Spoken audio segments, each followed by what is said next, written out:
નમસ્કાર, જીએસટીવીમાં આપનું સ્વાગત છે. હું છું ભદ્રેશ.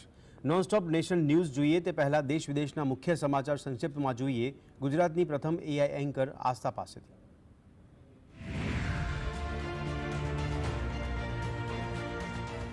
નમસ્કાર, હું છું આસ્થા.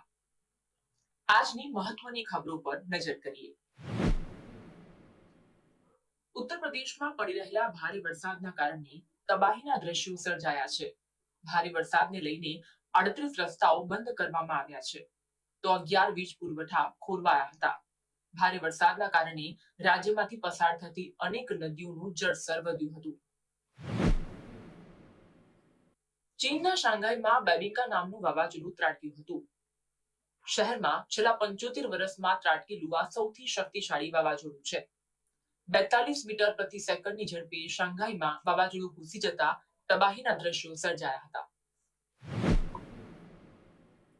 દિલ્હીના મુખ્યમંત્રી અરવિંદ કેજરીવાલે રાજીનામું આપવાની જાહેરાત કરતા રાજકારણ ગરમાયું છે. સૌરભ ભારદ્વાજે અરવિંદ કેજરીવાલની સરખામણી શ્રીરામ સાથે કરી હતી.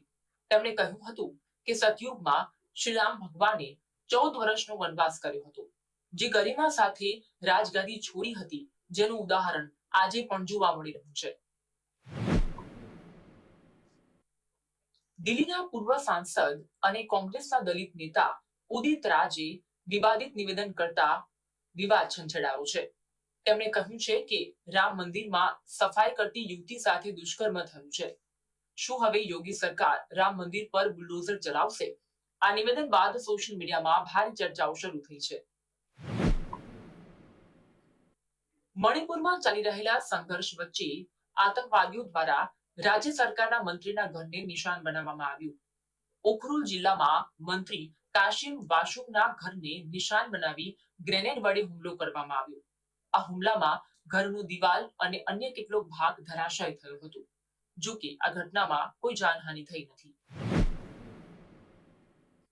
દિલ્હીમાં નકલી વિઝા કૌભાંડને લઈને છેતરપિંડી આચરવાનો કિસ્સો સામે આવ્યો. દિલ્હીના તિલકનગર વિસ્તારમાં આરોપીઓ આ છેતરપિંડી આચરતા હતા. આ કેસને લઈને 7 લોકોની ધરપકડ કરવામાં આવી છે. આરોપીઓએ અત્યાર સુધી 5000 નકલી વિઝા બનાવ્યા હતા.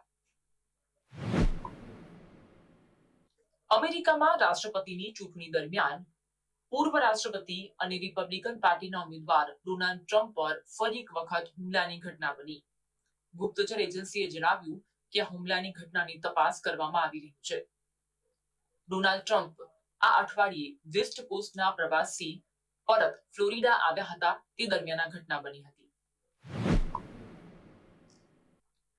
એલન મસ્કની સ્પેસએક્સ દ્વારા અંતરિક્ષમાં ઇતિહાસ રચવામાં આવ્યો છે. 4 અવકાશયાત્રીઓને લઈને અંતરિક્ષમાં ગયેલું ખાનગી મિશન પોલારિસ ડોન સાંગોપાંગ પાર પડ્યું છે. 4 અવકાશયાત્રીઓ અંતરિક્ષમાં લટાર મારીને હેમખેમ પરત ફર્યા છે.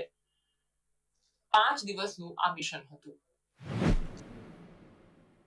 અમેરિકાએ બાંગ્લાદેશને $202.25 મિલિયન એટલે કે 17 અબજ રૂપિયા આપવાની જાહેરાત કરી, જેનો ઉદ્દેશ વિકાસને આગળ વધારવા, યુવાઓને સશક્ત કરવા, લોકશાહીને મજબૂત કરવા અને દક્ષિણ એશિયાના લોકોમાં વેપાર અને આર્થિક વિસ્તાર કરવાનો છે. કોલકાતાની આરજીકર મેડિકલ હોસ્પિટલમાં મહિલા ટ્રેની તબીબ સાથે થયેલ દુષ્કર્મ અને હત્યા મામલે સીબીઆઈએ કોલકાતાની પોલીસ પર આરોપ લગાવ્યો છે. કોલકાતા પોલીસના અધિકારી અભિજીત મંડલે આરોપી સંજય રોયને બચાવવાનો આરોપ લગાવ્યો છે. આ સાથે 31 વર્ષીય મહિલા તબીબના મૃતદેહને ઉતાવળે અંતિમ સંસ્કાર કરવામાં આવ્યો હોવાનો પણ આરોપ લગાવ્યો છે.